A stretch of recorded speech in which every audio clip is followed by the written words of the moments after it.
a hero arises, the man who did nothing wrong and was framed. Loki of Elbaf and his god fruit, which literally embodies the power of the sun, are here to save the day. While Chopper catches the gang up on the shenanigans in the Sun Realm, Imu's Conqueror's haki is felt even in the underworld, making it undisputedly the largest Conqueror's haki strike in the series. The most shocking revelation here, though, it isn't even us not getting 5 Anji's reaction to this power, but Loki saying that they will really need his power now. Loki likely saw the truth long before anyone else, that his father, King Harald, was being manipulated by Imu's devil powers, or coerced, as I mentioned earlier in the video. We know the devil wanted to break and shatter Elbaf's warrior spirit, corrupt their culture, and erase their will to fight back, because Elbaf wasn't just known for its size back in the Second World. It was a kingdom of fire and faith. They even love knowledge so much that they have the Owl Library. Their culture is much more complex. It's a place that worships the sun as a living god, which is shown to us through them knowing Nika. They have sun-shaped shields and the solstice festival that marks the rebirth of light. And at the center of that belief, there was a god fruit, passed down through generations of Elbaf's royal family. Not out of greed, but because it was dangerous. Unlike other kingdoms, Elbaf had a ritual during this coronation, where the ruling king would give his fruit,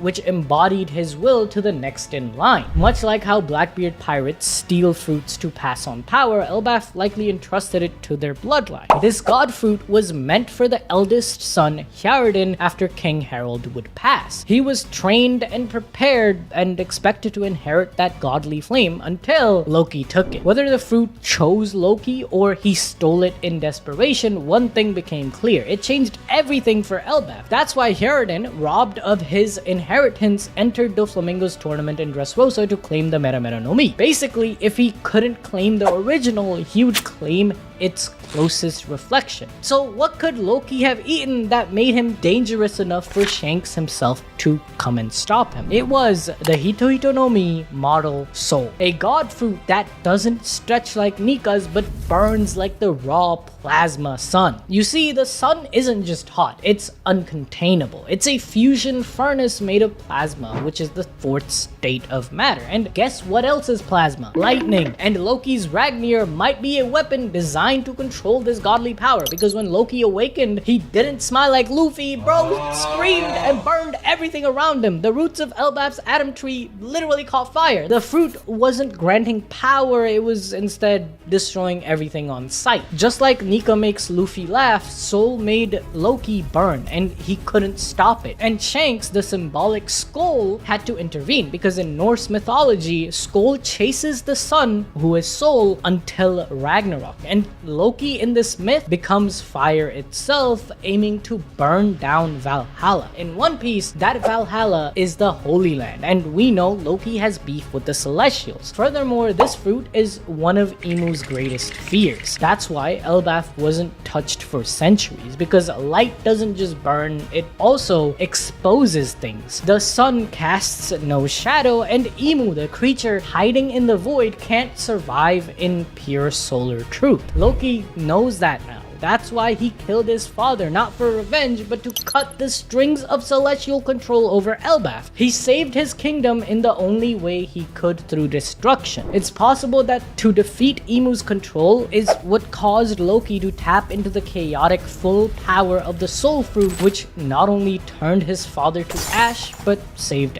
Elbaf in return. That's why Loki, after sensing Imu's presence again, says, "You will need my power." Loki's Pookie is on the phone again. Instantly, Loki is like, "Mosa, I'm busy, bro. Hang up. What are you doing calling me like 2 times in a day?" But Mosa says that their hands are full wherever they are and just called Loki to say one thing. The truth is that it looks like Mosa won't be able to use the transponder snail for a while to contact Loki. At first, Mosa was scared, but their conversations together was a calming experience, so Mosa is calling now to thank Loki. Loki instantly crashes out, asking if the nasty business from before cropped up again dragon or not in that place. But before he can hear a proper reply, Loki's only friend right now hangs up. I personally thought that Mosa was Gabon or someone from the heaven realm. There's another heaven realm on top of Elbaf, but now things get a little more complicated. Another possibility is that it might be a celestial dragon. We know through Midgard, who saved Shirahoshi from Charlos during the reverie, that there are good celestials out there. Plus right now, my goat, say it with me, Monkey Deadbeat Dragon and his revolutionary army are causing a havoc in Marie Joie. So that's why the person thinks they won't be able to contact Loki for a while. So maybe Loki was yapping